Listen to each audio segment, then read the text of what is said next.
وَلَوْ يُعَجِّلُ اللَّهُ لِلنَّاسِ الشَّرَّ اسْتِعْجَالَهُم بِالْخَيْرِ لَقُضِيَ إِلَيْهِمْ أَجَلُهُمْ فَنَظَرُ الَّذِينَ لَا يَرْجُونَ لِقَاءَنَا فِي طُغْيَانِهِمْ يَعْمَهُونَ۔ اگر کہیں اللہ لوگوں کے ساتھ برا معاملہ کرنے میں بھی اتنی ہی جلدی کرتا جتنی وہ دنیا کی بھلائی مانگنے میں جلدی کرتے ہیں تو ان کی مہلت عمل کبھی کی ختم کر دی گئی ہوتی، مگر ہمارا یہ طریقہ نہیں ہے، اس لیے ہم ان لوگوں کو جو ہم سے ملنے کی توقع نہیں رکھتے ان کی سرکشی میں بھٹکنے کے لیے چھوٹ دے دیتے ہیں۔ اگر کہیں اللہ لوگوں کے ساتھ برا معاملہ کرنے میں بھی اتنی ہی جلدی کرتا۔ اوپر کے تمہیدی فقروں کے بعد اب نصیحت اور تفہیم کی تقریر شروع ہوتی ہے۔ اس تقریر کو پڑھنے سے پہلے اس کے پس منظر سے متعلق دو باتیں پیش نظر رکھنی چاہیے۔ ایک یہ کہ اس تقریر سے تھوڑی مدت پہلے وہ مسلسل اور سخت بلا انگیز قحط ختم ہوا تھا جس کی مصیبت سے اہل مکہ چیخ اٹھے تھے۔ اس قحط کے زمانے میں قریش کے متکبرین کی اکڑی ہوئی گردنیں بہت جھک گئی تھیں، دعائیں اور زاریاں کرتے تھے، بت پرستی میں کمی آ گئی تھی، خدائے واحد کی طرف رجوع بڑھ گیا تھا، اور نوبت یہ آ گئی تھی کہ آخر کار ابو سفیان نے آ کر نبی صلی اللہ علیہ وسلم سے درخواست کی کہ آپ خدا سے اس بلا کو ٹالنے کے لیے دعا کریں۔ مگر جب قحط دور ہو گیا، بارشیں ہونے لگی اور خوشحالی کا دور آیا تو ان لوگوں کی وہی سرکشیاں اور بدعمالیاں اور دین حق کے خلاف وہی سرگرمیاں پھر شروع ہو گئیں، اور جو دل خدا کی طرف رجوع کرنے لگے تھے وہ پھر اپنی سابق غفلتوں میں ڈوب گئے۔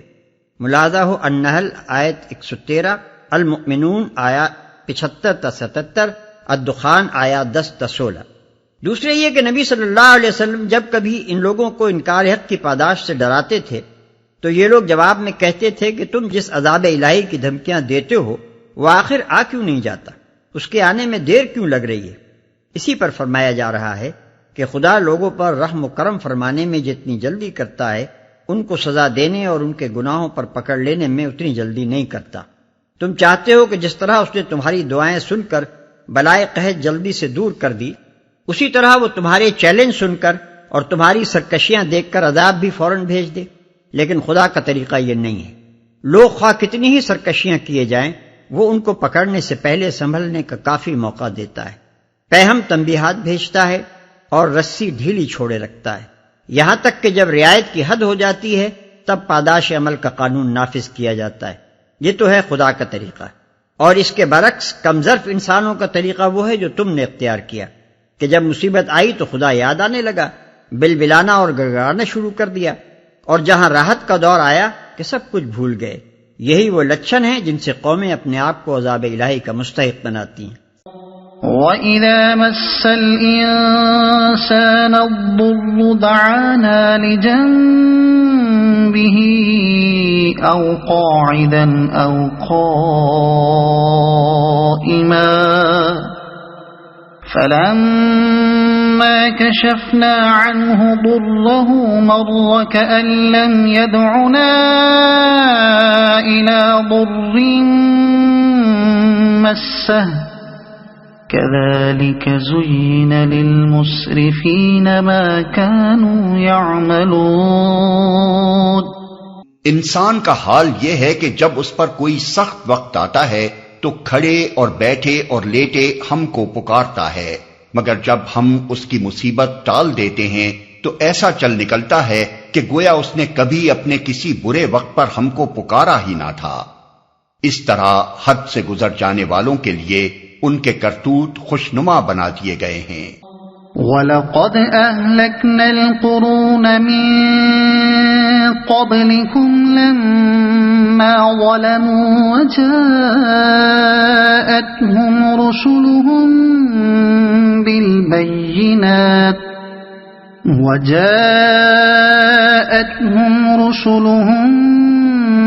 بالبينات وما كانوا ليؤمنوا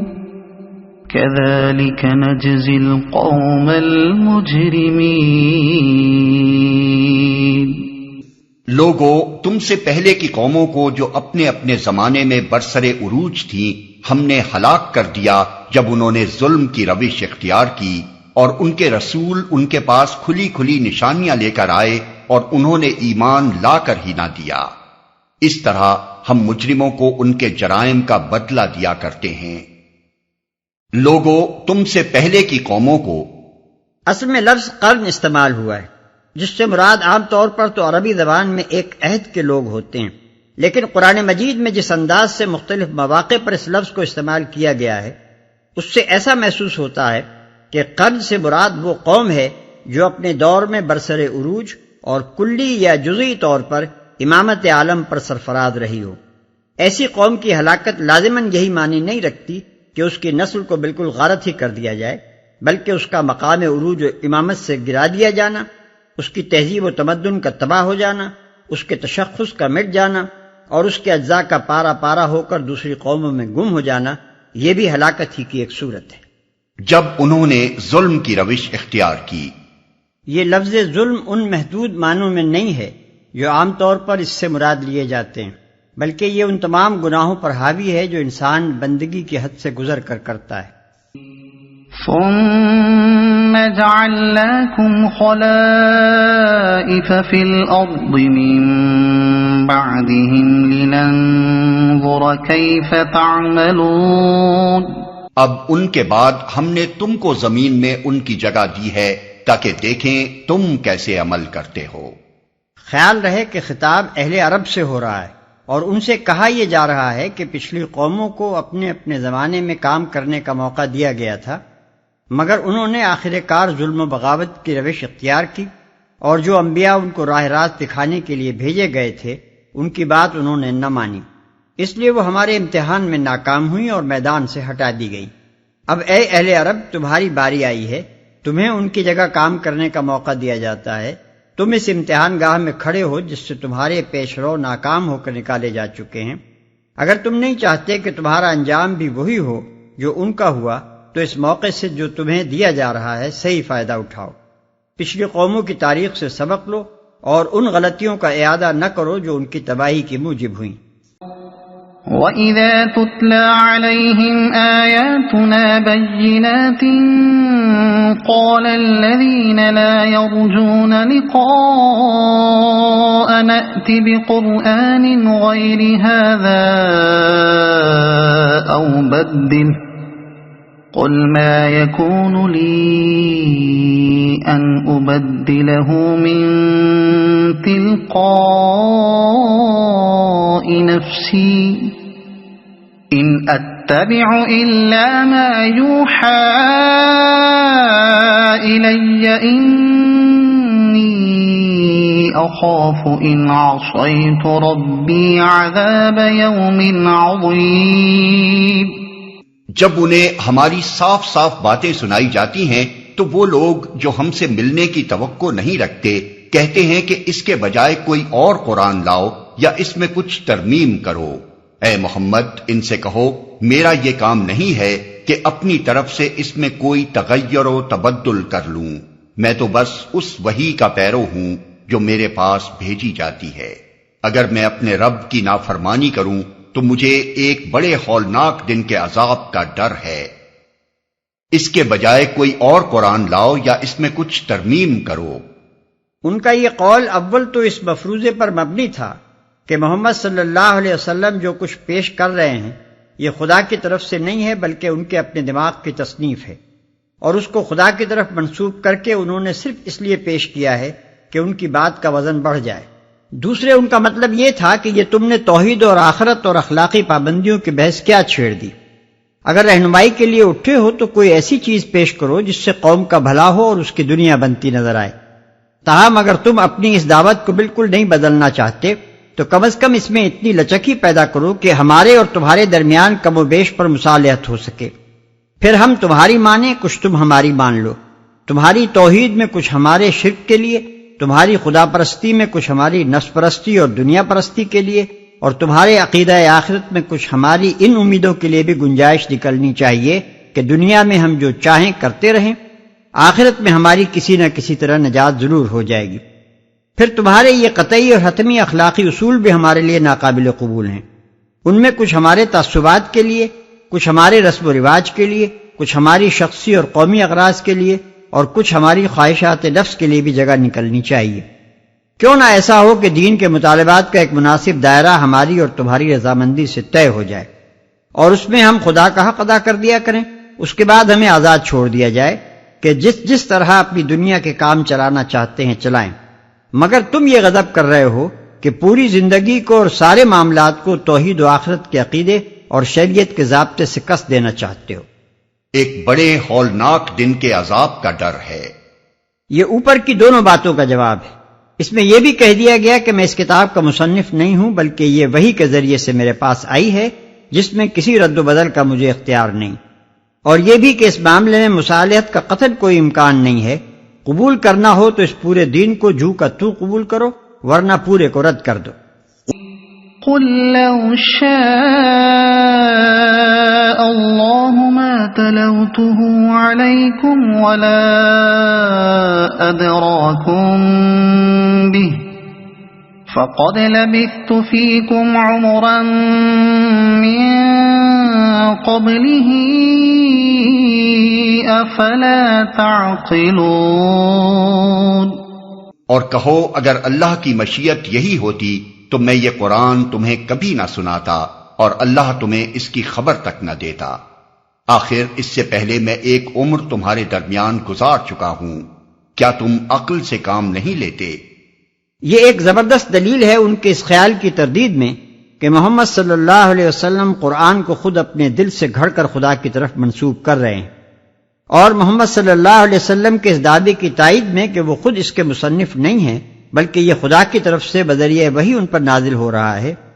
دوسرے تمام دلائل تو پھر نسبتاً دور کی چیز تھے، مگر محمد صلی اللہ علیہ وسلم کی زندگی تو ان لوگوں کے سامنے کی چیز تھی۔ آپ نے نبوت سے پہلے پورے 40 سال ان کے درمیان گزارے تھے، ان کے شہر میں پیدا ہوئے اور ان کی آنکھوں کے سامنے بچپن گزارا، جوان ہوئے، ادھیڑ عمر کو پہنچے، رہنا سہنا، ملنا جلنا، لین دین، شادی بیاہ، غرض ہر قسم کا معاشرتی تعلق انہی کے ساتھ تھا، اور آپ کی زندگی کا کوئی پہلو ان سے چھپا ہوا نہ تھا۔ ایسی جانی بوجھی اور دیکھی بھالی چیز سے زیادہ کھلی شہادت اور کیا ہو سکتی تھی؟ آپ کی زندگی میں دو باتیں بالکل عیا تھیں جنہیں مکے کے لوگوں میں سے ایک ایک شخص جانتا تھا۔ ایک یہ کہ نبوت سے پہلے کی پوری 40 سالہ زندگی میں آپ نے کوئی ایسی تعلیم، تربیت اور صحبت نہیں پائی جس سے آپ کو وہ معلومات حاصل ہوتی جن کے چشمے یکایک دعوی نبوت کے ساتھ ہی آپ کی زبان سے پھوٹنے شروع ہو گئے۔ اس سے پہلے کبھی آپ ان مسائل سے دلچسپی لیتے ہوئے، ان مباحث پر گفتگو کرتے ہوئے اور ان خیالات کا اظہار کرتے ہوئے نہیں دیکھے گئے جو اب قرآن کی ان پے در پے صورتوں میں زیر بحث آ رہے تھے۔ حد یہ ہے کہ اس پورے 40 سال کے دوران میں کبھی آپ کے کسی گہرے دوست اور کسی قریب ترین رشتہ دار نے بھی آپ کی باتوں اور آپ کی حرکات و سکنات میں کوئی ایسی چیز محسوس نہیں کی جسے اس عظیم الشان دعوت کی تمہید کہا جا سکتا ہو جو آپ نے اچانک 40ویں سال کو پہنچ کر دینی شروع کر دی۔ یہ اس بات کا صریح ثبوت تھا کہ قرآن آپ کے اپنے دماغ کی پیداوار نہیں ہے بلکہ خارج سے آپ کے اندر آئی ہوئی چیز ہے، اس لیے کہ انسانی دماغ اپنی عمر کے کسی مرحلے میں بھی ایسی کوئی چیز پیش نہیں کر سکتا جس کے نشو و نما اور ارتقاء کے واضح نشانات اس سے پہلے کے مرحلوں میں نہ پائے جاتے ہوں۔ یہی وجہ ہے کہ مکے کے بعض چالاک لوگوں نے جب خود محسوس کر لیا کہ قرآن کو آپ کے دماغ کی پیداوار قرار دینا صریح طور پر ایک لغو الزام ہے، تو آخر کو انہوں نے یہ کہنا شروع کر دیا کہ کوئی اور شخص ہے جو محمد کو یہ باتیں سکھا دیتا ہے۔ لیکن یہ دوسری بات پہلی بات سے بھی زیادہ لغو تھی، کیونکہ مکہ تو درکنار پورے عرب میں کوئی اس قابلیت کا آدمی نہ تھا جس پر انگلی رکھ کر کہہ دیا جاتا کہ یہ اس کلام کا مصنف ہے یا ہو سکتا ہے۔ ایسی قابلیت کا آدمی کسی سوسائٹی میں چھپا کیسے رہ سکتا ہے؟ دوسری بات جو آپ کی سابق زندگی میں بالکل نمایاں تھی وہ یہ تھی کہ جھوٹ، فریب، جال، مکاری، عیاری اور اس قبیل کے دوسرے اوصاف میں سے کسی کا ادنا شائبہ تک آپ کی سیرت میں نہ پایا جاتا۔ پوری سوسائٹی میں کوئی ایسا نہ تھا جو یہ کہہ سکتا ہو کہ اس 40 سال کی یکجائی معاشرت میں آپ سے کسی ایسی صفت کا تجربہ اسے ہوا ہے۔ برعکس اس کے جن جن لوگوں کو بھی آپ سے سابقہ پیش آیا تھا وہ آپ کو ایک نہایت سچے، بے داغ اور قابل اعتماد یعنی امین کی حیثیت سے جانتے تھے۔ نبوت سے 5 ہی سال پہلے تعمیر کعبہ کے سلسلے میں وہ مشہور واقعہ پیش آ چکا تھا جس میں حجر اسود کو نصب کرنے کے معاملے پر قریش کے مختلف خاندان جھگڑ پڑے تھے۔ اور آپس میں طے ہوا تھا کہ کل صبح پہلا شخص جو حرم میں داخل ہوگا اسی کو پنچ مان لیا جائے گا۔ دوسرے روز وہ شخص محمد صلی اللہ علیہ وسلم تھے جو وہاں داخل ہوئے۔ آپ کو دیکھتے ہی سب لوگ پکار اٹھے، ھذا الامین رضینا ھذا محمد، یہ بالکل راست باز آدمی ہے، ہم اس پر راضی ہیں، یہ تو محمد ہے۔ اس طرح آپ کو نبی مقرر کرنے سے پہلے اللہ تعالیٰ پورے قبیلہ قریش سے بھرے مجمع میں آپ کے امین ہونے کی شہادت لے چکا تھا۔ اب یہ گمان کرنے کی کیا گنجائش تھی کہ جس شخص نے تمام عمر کبھی اپنی زندگی کے کسی چھوٹے سے چھوٹے معاملے میں بھی جھوٹ، جال اور فریب سے کام نہ لیا تھا، وہ یکایک اتنا بڑا جھوٹ اور ایسا عظیم الشان جال و فریب لے کر اٹھ کھڑا ہوا کہ اپنے ذہن سے کچھ باتیں تصنیف کی اور ان کو پورے زور اور تحدی کے ساتھ خدا کی طرف منسوب کرنے لگا۔ اسی بنا پر اللہ تعالیٰ نبی صلی اللہ علیہ وسلم سے فرماتا ہے کہ ان کے اس بیہودہ الزام کے جواب میں ان سے کہو کہ اللہ کے بندو کچھ عقل سے تو کام لو، میں کوئی باہر سے آیا ہوا اجنبی آدمی نہیں ہوں، تمہارے درمیان اس سے پہلے ایک عمر گزار چکا ہوں، میری سابق زندگی کو دیکھتے ہوئے تم کیسے یہ توقع مجھ سے کر سکتے ہو کہ میں خدا کی تعلیم اور اس کے حکم کے بغیر یہ قرآن تمہارے سامنے پیش کر سکتا تھا۔ فمن أظلم ممن افترى على الله كذبا أو كذب بآياته إنه لا يفلح المجرمون۔ پھر اس سے بڑھ کر ظالم اور کون ہوگا جو ایک جھوٹی بات گھڑ کر اللہ کی طرف منسوب کرے یا اللہ کی واقعی آیات کو جھوٹا قرار دے، یقیناً مجرم کبھی فلاح نہیں پا سکتے۔ یا اللہ کی واقعی آیات کو جھوٹا قرار دے، یعنی اگر یہ آیات خدا کی نہیں ہیں اور میں انہیں خود تصنیف کر کے آیات الہی کی حیثیت سے پیش کر رہا ہوں تو مجھ سے بڑا ظالم کوئی نہیں، اور اگر یہ واقعی اللہ کی آیات ہیں اور تم ان کو جھٹلا رہے ہو تو پھر تم سے بڑا بھی کوئی ظالم نہیں۔ یقیناً مجرم کبھی فلاح نہیں پا سکتے۔ بعض نادان لوگ فلاح کو طویل عمر یا دنیاوی خوشحالی یا دنیاوی فروغ کے معنی میں لے لیتے ہیں، اور پھر اس آیت سے یہ نتیجہ نکالنا چاہتے ہیں کہ جو شخص نبوت کا دعویٰ کر کے جیتا رہے یا دنیا میں پھلے پھولے یا اس کی دعوت کو فروغ نصیب ہو، اسے نبی برحق مان لینا چاہیے کیونکہ اس نے فلاح پائی۔ اگر وہ نبی برحق نہ ہوتا تو جھوٹا دعویٰ کرتے ہی مار ڈالا جاتا یا بھوکوں مار دیا جاتا اور دنیا میں اس کی بات چلنے ہی نہ پاتی۔ لیکن یہ احمقانہ استدلال صرف وہی شخص کر سکتا ہے جو نہ تو قرآنی اصطلاح فلاح کا مفہوم جانتا ہو، نہ اس قانون امحال سے واقف ہو جو قرآن کے بیان کے مطابق اللہ تعالیٰ نے مجرموں کے لیے مقرر فرمایا ہے، اور نہ یہی سمجھتا ہو کہ اس سلسلہ بیان میں یہ فقرہ کس معنی میں آیا ہے۔ اول تو یہ بات کہ مجرم فلاح نہیں پا سکتے اس سیاق میں اس حیثیت سے فرمائی ہی نہیں گئی ہے کہ یہ کسی کے دعوی نبوت کو پرکھنے کا معیار ہے جس سے عام لوگ جانچ کر خود فیصلہ کر لیں کہ جو مدعی نبوت فلاح پا رہا ہو اس کے دعوے کو مانیں اور جو فلاح نہ پا رہا ہو اس کا انکار کر دیں، بلکہ یہاں تو یہ بات اس معنی میں کہی گئی ہے کہ میں یقین کے ساتھ جانتا ہوں کہ مجرموں کو فلاح نصیب نہیں ہو سکتی، اس لیے میں خود تو یہ جرم نہیں کر سکتا کہ نبوت کا جھوٹا دعویٰ کروں، البتہ تمہارے متعلق مجھے یقین ہے کہ تم سچے نبی کو جھٹلانے کا جرم کر رہے ہو، اس لیے تمہیں فلاح نصیب نہیں ہوگی۔ پھر فلاح کا لفظ بھی قرآن میں دنیاوی فلاح کے محدود معنی میں نہیں آیا ہے، بلکہ اس سے مراد وہ پائیدار کامیابی ہے جو کسی خسران پر منتج ہونے والی نہ ہو، قطع نظر اس سے کہ دنیاوی زندگی کے اس ابتدائی مرحلے میں اس کے اندر کامیابی کا کوئی پہلو ہو یا نہ ہو۔ ہو سکتا ہے کہ ایک داعی ضلالت دنیا میں مزے سے جیے، خوب پھلے پھولے اور اس کی گمراہی کو بڑا فروغ نصیب ہو، مگر یہ قرآن کی اصطلاح میں فلاح نہیں عین خسران ہے۔ اور یہ بھی ہو سکتا ہے کہ ایک داعی حق دنیا میں سخت مصیبتوں سے دوچار ہو، شدت آلام سے نڈھال ہو کر یا ظالموں کی دسترازیوں کا شکار ہو کر دنیا سے جلدی رخصت ہو جائے اور کوئی اسے مان کر نہ دے، مگر یہ قرآن کی زبان میں خسران نہیں عین فلاح ہے۔ علاوہ برئیں قرآن میں جگہ جگہ یہ بات پوری تشریح کے ساتھ بیان کی گئی ہے کہ اللہ تعالیٰ مجرموں کو پکڑنے میں جلدی نہیں کیا کرتا، بلکہ انہیں سنبھلنے کے لیے کافی مہلت دیتا ہے، اور اگر وہ اس مہلت سے ناجائز فائدہ اٹھا کر اور زیادہ بگڑتے ہیں تو اللہ کی طرف سے ان کو ڈھیل دی جاتی ہے، اور بسا اوقات ان کو نعمتوں سے نوازا جاتا ہے تاکہ وہ اپنے نفس کی چھپی ہوئی تمام شرارتوں کو پوری طرح ظہور میں لے آئیں اور اپنے عمل کی بنا پر اس سزا کے مستحق ہو جائیں جس کے وہ اپنی بری صفات کی وجہ سے فی الحقیقت مستحق ہیں۔ پس اگر کسی جھوٹے مدعی کی رسی دراز ہو رہی ہو اور اس پر دنیاوی فلاح کی برسات برس رہی ہو تو سخت غلطی ہوگی اگر اس کی اس حالت کو اس کے برسر ہدایت ہونے کی دلیل سمجھا جائے۔ خدا کا قانون امحال و استدراج جس طرح تمام مجرموں کے لیے عام ہے، اسی طرح جھوٹے مدعیان نبوت کے لیے بھی ہے، اور ان کے اس سے مستثنی ہونے کی کوئی دلیل نہیں ہے۔ پھر شیطان کو قیامت تک کے لیے جو مہلت اللہ تعالی نے دی ہے، اس میں بھی یہ استثناء کہیں مذکور نہیں ہے کہ تیرے اور تو سارے فریب چلنے دیے جائیں گے، لیکن اگر تو اپنی طرف سے کوئی نبی کھڑا کرے گا تو یہ فریب نہ چلنے دیا جائے گا۔ ممکن ہے کوئی شخص ہماری اس بات کے جواب میں وہ آیت پیش کرے جو سورۃ الحاقہ آیات 44 تا 47 میں ارشاد ہوئی ہے کہ وَلَوْ تَقَوَّلَ عَلَيْنَا بَعْضَ الْأَقَاوِيلِ لَأَخَذْنَا مِنْهُ بِالْيَمِينِ ثُمَّ لَقَطَعْنَا مِنْهُ الْوَتِينَ، یعنی اگر محمد نے خود گھڑ کر کوئی بات ہمارے نام سے کہی ہوتی تو ہم اس کا ہاتھ پکڑ لیتے اور اس کی رگے دل کاٹ ڈالتے۔ لیکن اس آیت میں جو بات کہی گئی ہے وہ تو یہ ہے کہ جو شخص فی الواقع خدا کی طرف سے نبی مقرر کیا گیا ہو،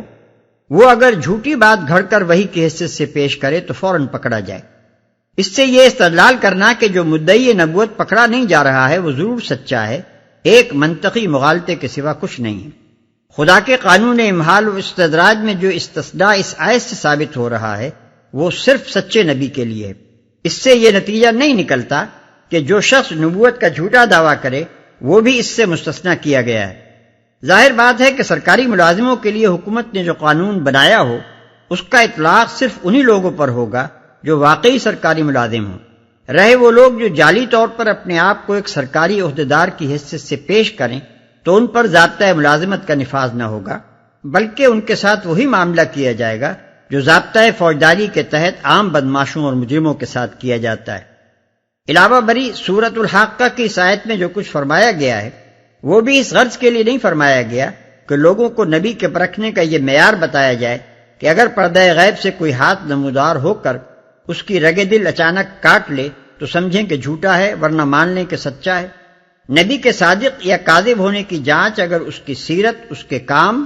اور اس چیز سے جو وہ پیش کر رہا ہو ممکن نہ ہوتی تو ایسے غیر معقول معیار تجویز کرنے کی ضرورت پیش آ سکتی تھی۔ وَيَعْبُدُونَ مِن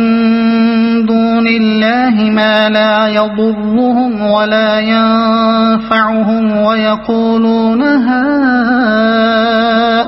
هَٰؤُلَاءِ شُفَعَاؤُنَا عِندَ اللَّهِ قُلْ أَتُنَبِّئُونَ اللَّهَ بِمَا لَا يَعْلَمُ فِي السَّمَاوَاتِ وَلَا فِي الْأَرْضِ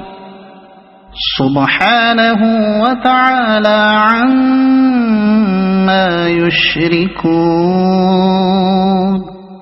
یہ لوگ اللہ کے سوا ان کی پرستش کر رہے ہیں جو ان کو نہ نقصان پہنچا سکتے ہیں نہ نفع، اور کہتے یہ ہیں کہ یہ اللہ کے ہاں ہمارے سفارشی ہیں۔ اے محمد ان سے کہو کیا تم اللہ کو اس بات کی خبر دیتے ہو جسے وہ نہ آسمانوں میں جانتا ہے نہ زمین میں؟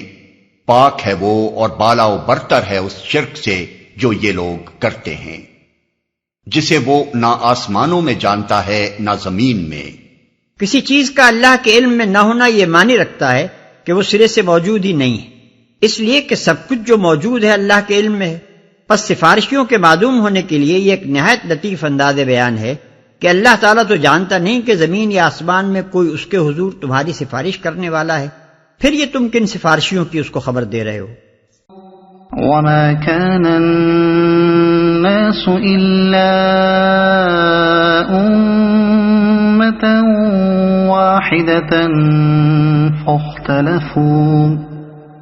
وَلَوْلَا كَلِمَةٌ سَبَقَتْ مِنْ رَبِّكَ لَقُضِيَ بَيْنَهُمْ فِيمَا فِيهِ